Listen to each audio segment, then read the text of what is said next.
별이 빛나는 밤에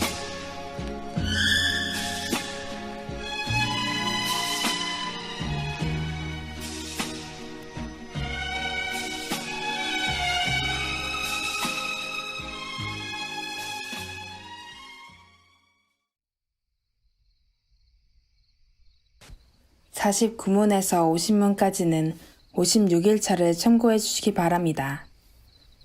그리스도의 낮아지심은 어떻게 죽음으로 나타날까요? 첫째, 그리스도는 제자들에게 철저히 버림받으심으로 나타납니다. 그리스도께서 죽음이 임박했을 때를 기억해 봅시다.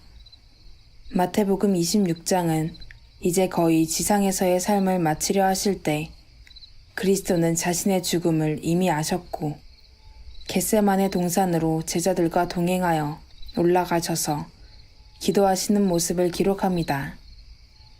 그러나 제자들 중 어느 누구도 이러한 상황을 깨닫는 자가 없었습니다.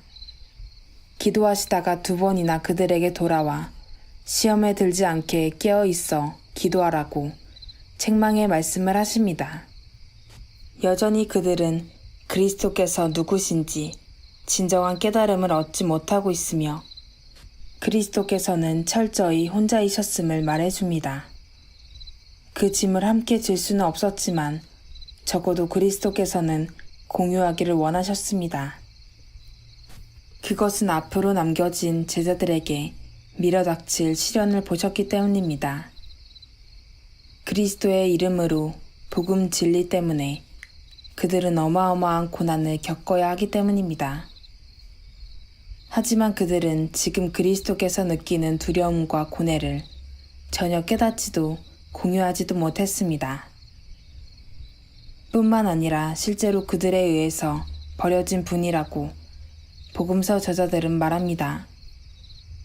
마침내 예수께서 체포되셨을 때 마태는 이에 제자들이 다 예수를 버리고 도망하니라고 고발하듯 말합니다. 물론 마태는 이렇게 된 것은 다 선지자들의 글을 이루려 함이니라고 말했지만 이것은 제자들이 예언을 성취하려는 큰 뜻을 품고 버렸다는 것이 아니라 진리를 위하여 거룩한 용기와 굳센 믿음을 유지하는데 얼마나 그들이 유약하고 무능한지를 보여주고 있습니다. 사도 바울에게 이런 순간이 있었습니다. 디모데전서 4장 16절에 내가 처음 변명할 때에 나와 함께한 자가 하나도 없고 다 나를 버렸다고 디모데에게 고백합니다. 주님만이 내 곁에 계셨고 다 나를 버렸다. 인간적으로 볼 때 대단히 고통스러운 일이 아닐 수 없습니다. 그러나 바울은 그들에게 허물을 돌리지 않기를 원한다고 말합니다. 다른 성경에서는 그리스도께서도 대제사장과 바리새인들이 군병들 데리고 체포하러 왔을 때 그들에게 나를 찾거든 이 사람이 가는 것을 용납하라고 제자들이 피할 길을 열어주십니다.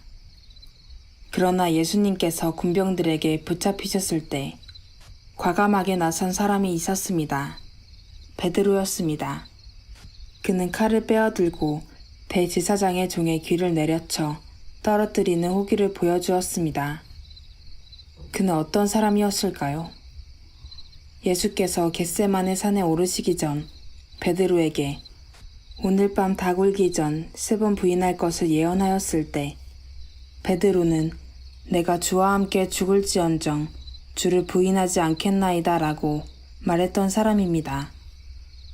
그렇지만 얼마 가지 않아 그는 사람들이 너도 갈릴리 사람 예수와 함께 있었다고 지적하자 그리스도의 예언의 말처럼 3번씩이나 그리스도를 모른다고 부인했고 맹세하여 부인했습니다. 그러나 그리스도의 버림받음은 유다에 의해서 절정에 도달합니다.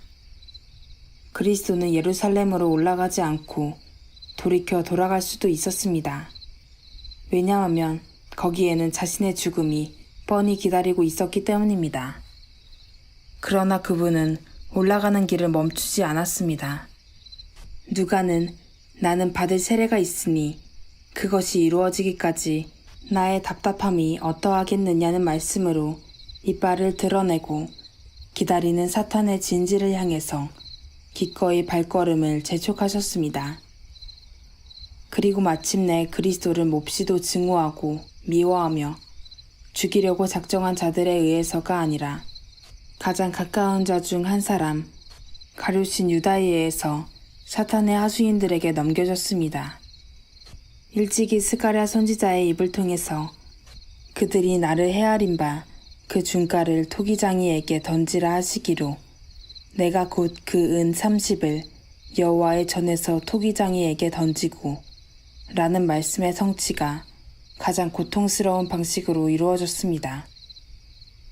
우리가 볼 때에 하나님의 섭리가 너무나 가혹해 보이지만 하나님께서는 주께서 가장 낮아진 길로 몰아넣기를 원하신다는 것을 배워야 합니다.